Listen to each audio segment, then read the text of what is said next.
Hi friends, welcome to our channel positive inbox Hindi. आज आपको entertain करने के लिए मैं एक बहुत दिलचस्प कहानी लेकर आया हूं, इसलिए अगर आप चैनल पर पहली बार आए हैं तो चैनल को जरूर सब्सक्राइब कर दीजिए। तो चलिए शुरू करते हैं हमारी आज की कहानी।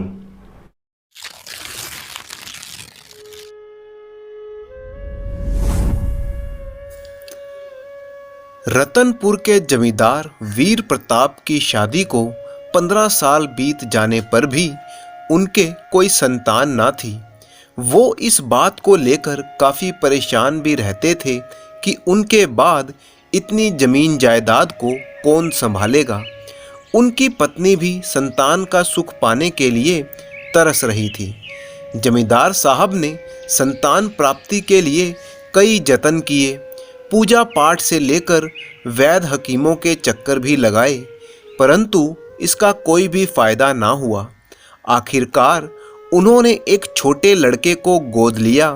ये 4 साल का एक बच्चा था और उसका नाम रखा राजवीर। राजवीर को गोद लेने के 1 साल के अंदर ही जमींदार की पत्नी माँ बन गई।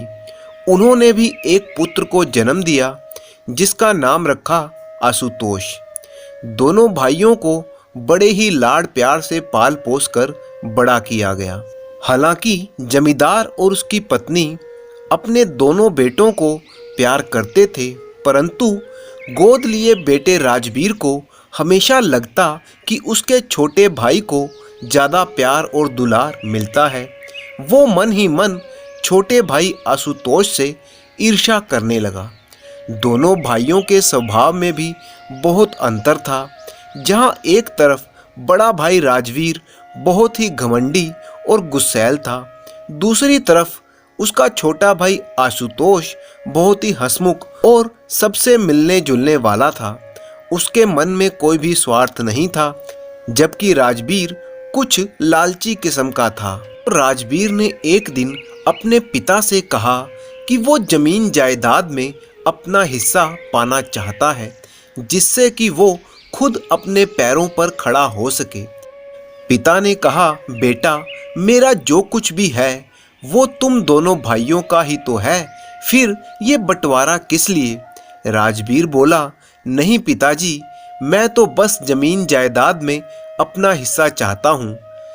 तब पिता ने कहा, ठीक है, अगर तुम्हारी यही मर्जी है तो मैं तुम दोनों भाइयों को 2 बराबर हिस्सों में जमीन बांट दूंगा। तभी छोटा भाई आशुतोष भी वहां पर आ गया और वो भी सारी बात को समझ गया।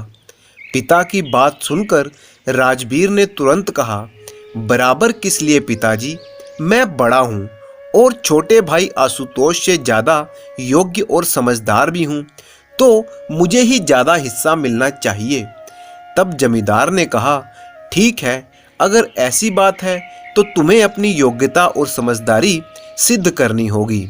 उसके लिए मैं तुम दोनों को एक काम सौंपूंगा। जो तुम दोनों में से उस काम को पूरा करेगा वो ही ज़्यादा बड़ा हिस्सा जमीन का पाएगा। बोलो, है मंजूर तुम दोनों को? दोनों भाई पिता की इस बात पर राजी हो गए। पिता ने कहा, ठीक है, तुम दोनों के बीच कल एक मुकाबला होगा। तुम दोनों सुबह एक साथ घर से पैदल निकलोगे और पैदल चलकर जितनी जमीन तुम अपने कदमों से माप दोगे वो तुम्हारी हो जाएगी, परंतु शर्त यह है कि सूरज ढलने से पहले तुम्हें घर वापस आना होगा।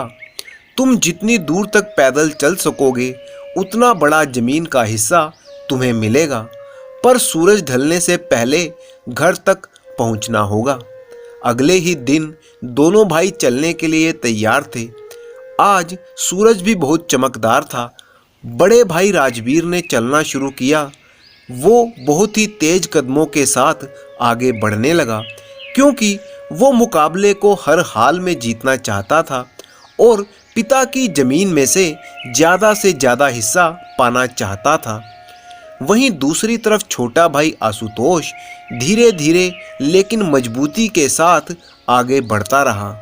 छोटा भाई आशुतोष जानता था कि दोपहर तक जितना चला जा सकता है उतना ही चलना होगा और फिर दोपहर होते होते वापस घर की तरफ निकलना ठीक रहेगा, क्योंकि घर वापस पहुंचने में भी उतना ही समय लगेगा। ये जानते हुए आशुतोष ने दोपहर को ही घर की तरफ वापस चलना शुरू कर दिया। दूसरी तरफ राजवीर ज़्यादा जमीन पाने के लालच में दोपहर बाद भी आगे ही बढ़ता जा रहा था। उसने घर की तरफ वापस चलना शुरू ही नहीं किया।